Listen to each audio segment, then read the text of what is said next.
Elə ondadır ki, bunlar təkcə qazilik yox, bunlar təkcə deyək ki, veteranlıq yox, bunlar hər şeyi məhv edirlər. Bax, elementar bir şey deyim. Biz hamımız o sabunçudur da Adil Əliyev.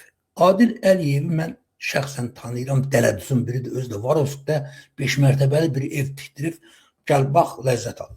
Özü də deyək ki, maşınları da sürüylə yaşayır özü üçün, kef eləyir. Və təsəvvür edin, bu adam milsioner olur. Yəni bu Sovetlərin vaxtında belə idi. Allah ölənlərinizə rəhmət eləsin. Mənim bir sinif yoldaşım var idi. Oxumurdu.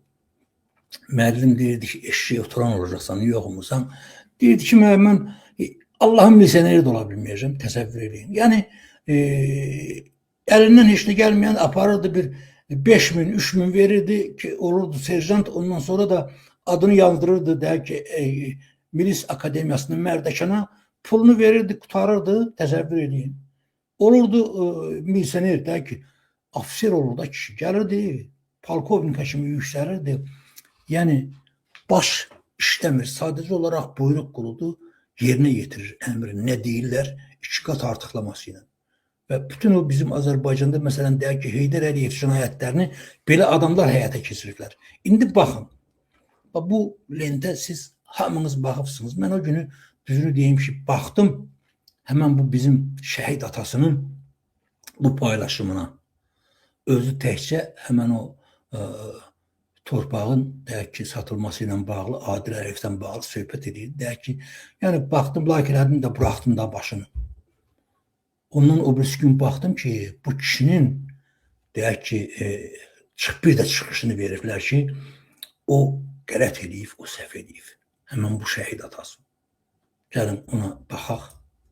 Mənim müraciətim sizədir. Vallahi mən tez-tez utanıram deyim, şəhid atasıyam ki, yəz ondan istifadə edir, Quran haqqı istifadə eləmirəm, and olsun Allaha. Adil Əliyev bizdə olub, qapını açıb, böyümüzdən promoya həyətə düşür. Adil Əliyev satıb bunu. Görsən mala da vurub, şkatur da vurub, təzəyici satıb, dəniz qırağıb, Görsən, ancaq sən Adil Əliyev, mən ölsən sonra nə kəzəydim. Mənim gəldim, daşları yığmışdım bir-birinin üstünə, təpiyi vurdun, çutdun, töktün yerə. Utanmırsan, prezident sənə töhmət verəndə, durdun gəldin bizə ki, şəhidin atası, prezident mənə töhmət verib. Deməli, həmən bu çıxışa mən baxdım, like elədim və buraxdım. Sonra növbəti gün baxdım, gördüm ki, həmən bu Adil Əliyevin şəkli ilə bir yerdə, mən də götürdüm altından belə bir şey yazdım. Adil Əliyev keçmiş milsioner, indi icra başçısı. Bundan siz nə gözləyirsiniz ki? Və indi baxaq gəlin görməliyir. Əlimdəki piyan olmuşam, mən içkiysəm, mən cənab naziri dedim ki, qalsın. Dediyinə təksib edir, əziz qardaşlar. Yəni, məsələ budur ki, baxın, gör, bu şəhid atasıdır. Yəni, bunun haqqını oğurlayırlar falan. İndi mən bilmirəm, Adil Əliyev buna ya pul verir, müəyyən mənada falan, ya da bunu möhkəm aparıb təhdid ediblər, tutmaqla falanla başqa ayrı nə variant ola bilər? Görün nə deyir. Mən içkiysən adamam. Mənim oğlumdan sonra ancaq içirəm. Bilməmişəm, əlimdəki, mən o telefondan da başım çıxmır elə. Oza da bilməm. Qardaşlar, mən bunun arxasına qulaq asmaq istəmirəm. Yəni siz, mən bilirəm ki, siz buna qulaq asmışsınız. Bizim deyək ki, müxtəlif kanallarda görmüşdüm. Məsələn, sonra bizim deyək ki, Azad Sözdə gördüm mən bunu. Sonra müxtəlif 3-4 kanalda gördüm ki, yəni bu kişinin təksibi ilə Adil Əliyevin dələduzluğu ilə bağlı ki, insan bu şəhid atasıdır. Ay şərəfsiz. Bunun onsuz da dərdi özünə bəsdir. Sən bunu bu şəkilə salmaqla nə demək istəyirsən? Demək istəyirsən ki, sən kişisən. Demək istəyirsən ki, bizə qarşı danışmaq olmaz, bizə qarşı danışana bax, biz bu günə saldıq, edəmi? Yəni, ya bizi təhdid edirsən, ya da özünə haqq qazandırırsan ki, sən güya ki, sən kişisən, sən normal adamsan, normal, ləyaqətli insan, özü də kişi belə qələt eləməz. Adil Əliyev. Mən təbii məsələdir, mən yenə deyirəm, sənin qardaşın Məhərrəm də, sən də, ikiniz də eyni yəni zibilsiniz. Yəni siz Azərbaycan xalqına qarşı təbii məsələdir ki, yəni İlham Əliyevin yanında dayanan, onun yanında yer tutan hər bir adam Azərbaycan xalqına qarşı cinayət eləmiş adamlardır. Mən bunu dəfələrlə demişəm və bugün məsələn deyək ki bizim 125 məsələn deputatlarımız hər zaman demişəm, bugün Azərbaycan xalqına qarşı İlham Əliyevin törətdiyi cinayətlərdə ona şərik olan, onun cinayətlərində şərik olan adamlardır bu adamlar. Təsəvvür edin.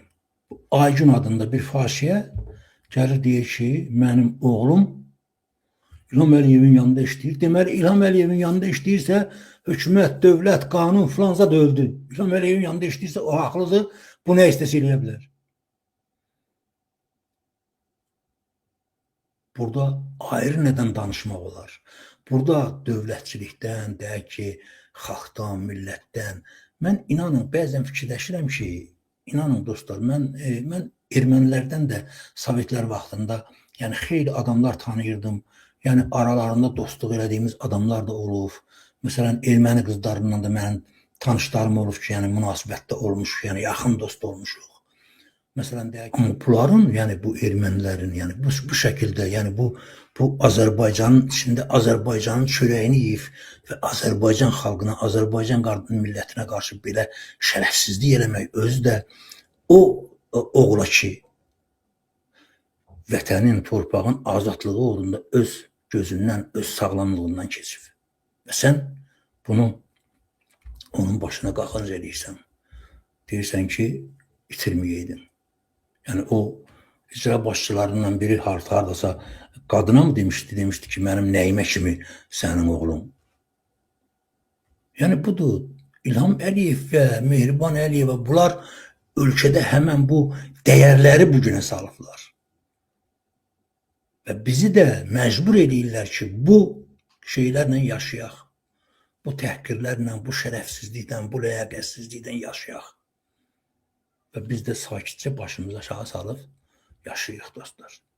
Və ən nəhayət dostlar, mən indi bu deputat təqdim eləməmişdən qabaq bir dənə də sizə material təqdim edirəm.